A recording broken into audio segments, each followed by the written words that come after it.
जय जगन्नाथ। आज गुड्डू भाई भल कथा मन रख।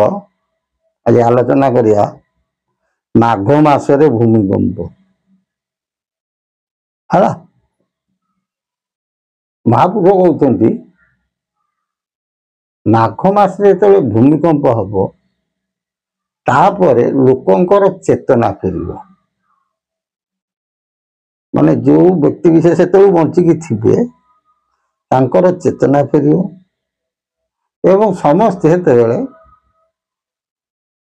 विष्णुकर प्रभुंकर शरणापन्न समते हेबे। आ गाँ गाँ रे जमी अतीत सब भागवत टुंगी था बर्तमान अच्छी कि बर्तमान भागवत टुंगी उठीगला। बर्तमान घरे घरे कौन है सीरियल चलला।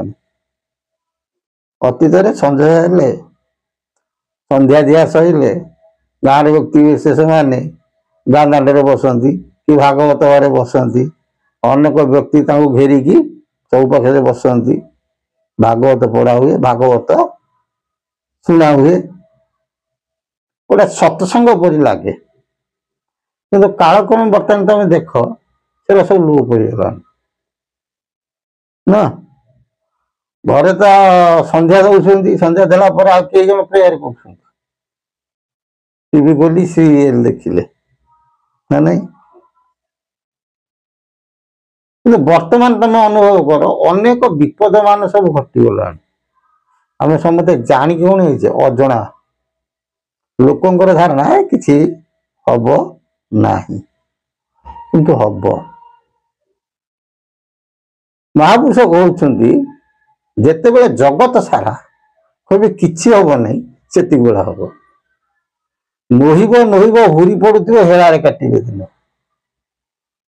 समझते कहे कि घटना ना किंतु हम जिते कई जापर ना बुझे।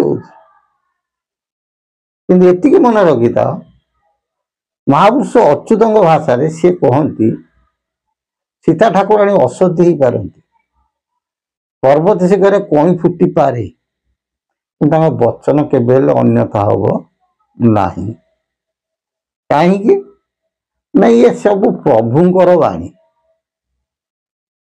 बुझे। यदि प्रभुवाणी मिथ्या हम महापुरुष को निंदा हम तेणु प्रभुवाणी के मिथ्या हेनी। प्रभुवाणी मिथ्या ना महापुरुष वाणी भी मिथ्या हेनी बुझे ना। पूर्व भानु यदि पश्चिम अच्युत वचन मिथ्या नुह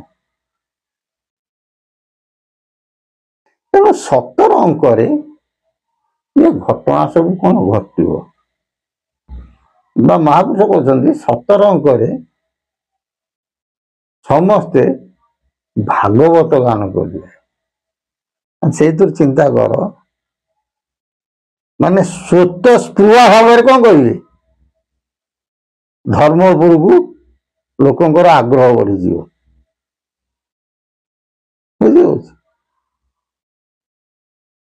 हम ना वर्तमान नुह समय डेरी अच्छी तो प्रथम कहुई हम कहू 2टी टर्म कौन हम दुष्ट संहरण है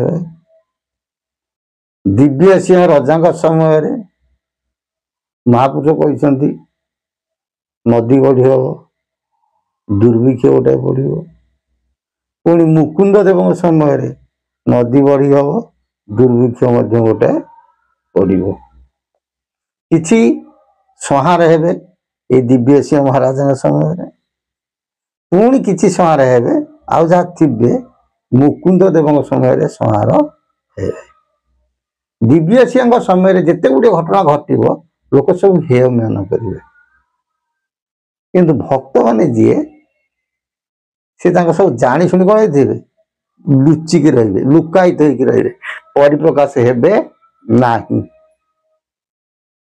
बुझे।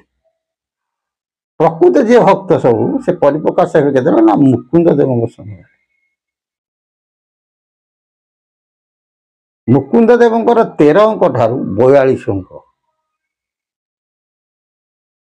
आरि भितर संपूर्ण पृथ्वी भूखंड कौन हो ସମୟର ପରିବର୍ତ୍ତନ ଘଟିଯିବ। ଯୁଗ ବୋଲନ୍ତି ସମୟ ନା, ସମୟର ପରିବର୍ତ୍ତନ ଘଟିଯିବ। ବର୍ତ୍ତମାନ ଆମେ କଣ ବାଘ ଖାଇଗଲା ବୋଲି ସମସ୍ତେ ରଡ଼ି କରୁଛେ, କିନ୍ତୁ ବାସ୍ତବରେ ବାଘ ଯେତେବେଳେ ଖାଇବ କେହି ଜାଣିପାରିବେ ନାହିଁ।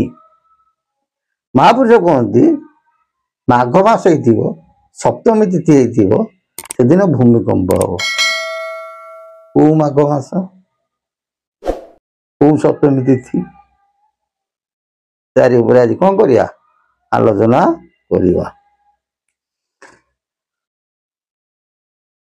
ଶାସ୍ତ୍ର ହେଲା କଳି ଆଗତ ଭବିଷ୍ୟାନ୍ତ, ମହାପୁରୁଷ ଅଚ୍ୟୁତଙ୍କ ଲେଖା। ସତରେ ଚହଳ ପଡ଼ିବ, କେହି ତା ଜାଣି ନପାରିବ। ମାଘ ସପ୍ତମୀ ସେଦିନରେ, ଭୂମିକମ୍ପ ହେବ ସେ ଦିନରେ। ଠାବେ ଠାବେ ସେ ଭାଗବତ, ହୋଇବ ସଂସାରେ ବିଖ୍ୟାତ। କାହିଁ ମା ଭୂମିକମ୍ପ ହେବ, କେହି ତା ଜାଣି ନପାରିବ। ଏ ରୂପ ହୋଇବଟି ଜାଣ, ସତର ଅଙ୍କରେ ପ୍ରମାଣ। ତମେ ଭାବୁଛ କଣ ଭୂମିକମ୍ପ, ଏଠି କଣ କହିଲେ ଆମେ ଭାବିବା ଭୂମିକମ୍ପ ବୋଲେ କୋଠା ଗୁଡା ଗଳି ପଡିବ, ନା ନାଇଁ, ତା ନୁହଁ। କହିଲେ ସତରେ ଚହଳ ପଡ଼ିବ, କେହି ତା ଜାଣି ନପାରିବ। ସତରେ ଚଳି ପଡ଼ିବ ମାନେ 17 ଅଙ୍କରେ ହେଲା। 17 ଅଙ୍କରେ କଣ ହେଇଯିବ, ଜଗତରେ ଗୋଟେ ଆଲୋଡ଼ନ ସୃଷ୍ଟି ହବ। ମାଘ ସପ୍ତମୀ ସେଦିନରେ, ଭୂମିକମ୍ପ ହେବ ସେ ଦିନରେ। ମାନେ ସେ ଯୋଉ ଘଟଣା ଘଟିବ, ଯୋଉ ଚହଳ ସୃଷ୍ଟି ହବ, ସେଦିନ କଣ ହବ, ଭୂମିକମ୍ପ ହବ। ଭୂମିକମ୍ପ ବୋଲେ ଦିଟା ଅର୍ଥ ବାହାରିବ, ଗୋଟେ ବସୁଧା ଥରିବା ଗୋଟେ ଭୂମିକମ୍ପ, ଆଉ ଗୋଟେ ଭୂମିକମ୍ପ କଣ ଭୟ ଜାଗ୍ରତ ହବା ଗୋଟେ ଭୂମିକମ୍ପ। ବୁଝି ହଉଛି, ଭୂ ବୋଲନ୍ତେ ଶରୀର, ଶରୀର କମ୍ପମାନ ହବ, ମାନେ ଲୋକଙ୍କର ଗୋଟେ ଭୟ ଜାଗ୍ରତ ସୃଷ୍ଟି ହବ। କୋଉ ଦିନ, ମାଘ ସପ୍ତମୀ ସେଦିନର। 17 ଅଙ୍କ ହେଇଥିବ, ମାଘ ମାସ ହେଇଥିବ, ସପ୍ତମୀ ତିଥି ହେଇଥିବ। ଠାବେ ଠାବେ ଯେ ଭାଗବତ, ହୋଇବ ସଂସାରେ ବିଖ୍ୟାତ। ଏମିତି ଭୟ ଜାଗ୍ରତ ହେଇଯିବ ଲୋକଙ୍କର, କିଛି ପାଇବେନି, ନିରୂପା ହେଇଯିବେ। ଆରେ ଭାଗବତ ଟିକେ ପଢ। ଯେମିତି 99 ମସିହା ବାତ୍ୟା ହେଲା, ଲୋକମାନେ କଣ ହେଲେ, ବାତ୍ୟା ସମୟରେ ଯୋଉଠି ଥିଲେ ସମସ୍ତେ ହରିନାମ ଗାଇଲେ। ପ୍ରାୟ କିଛି ନହେଲେ ଠାକୁରଙ୍କୁ ଡାକ।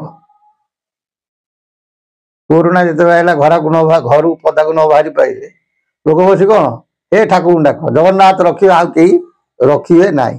ଯେମିତି କୋରୋନା ସରିଗଲା, ସେ ଠାକୁର କଥା ଲୋକ ସବୁ କଣ ହେଲେ, ଭୁଲିଗଲେ। ଯେମିତି 99 ମସିହା ବାତ୍ୟା ସରିଗଲା, ସେ ଠାକୁରଙ୍କ କଥା ଲୋକ ସବୁ ଭୁଲିଗଲେ। କିନ୍ତୁ ଇଏ ଯୋଉ ଘଟଣା ଘଟିବ, ଆପରେ ଆଉ କେହି ଭୁଲିବେ ନାହିଁ। ଠାବେ ଠାବେ ସେ ଭାଗବତ, ହୋଇବ ସଂସାରେ ବିଖ୍ୟାତ। ମାନେ ସବୁ ଯେତିକି ସେ ସମୟରେ ଥିବେ, ସବୁ ଗ୍ରୁପ କରି ଠାକୁର ରହିଯାଇଥିବେ ନା, ସେମାନେ କଣ କରିବେ, ଭାଗବତ ଆଲୋଚନା କରିବେ, ଭାଗବତ ପାଠ କରିବେ। କାହିଁ ବା ଭୂମିକମ୍ପ ହବ, କେହି ତା ଜାଣି ନପାରିବ। ବାସ୍ତବ ମତରେ ଭୂମିକମ୍ପ ହବ ନାହିଁ।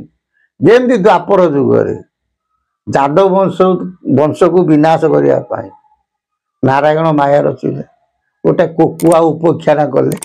କୋକୁଆ ହଉଛି ସବୁ ଖାଇଯିବ, ଯାହାଫଳରେ କଣ ହେଲେ, ବାଟିଆ ପିଟା ହେଇ ଯାଦବ ବଂଶ ଧ୍ୱଂସ ହେଲେ। ସେମିତି ଗୋଟେ କଣ ଘଟିବ, ବୁଝି ହଉଛି ନା।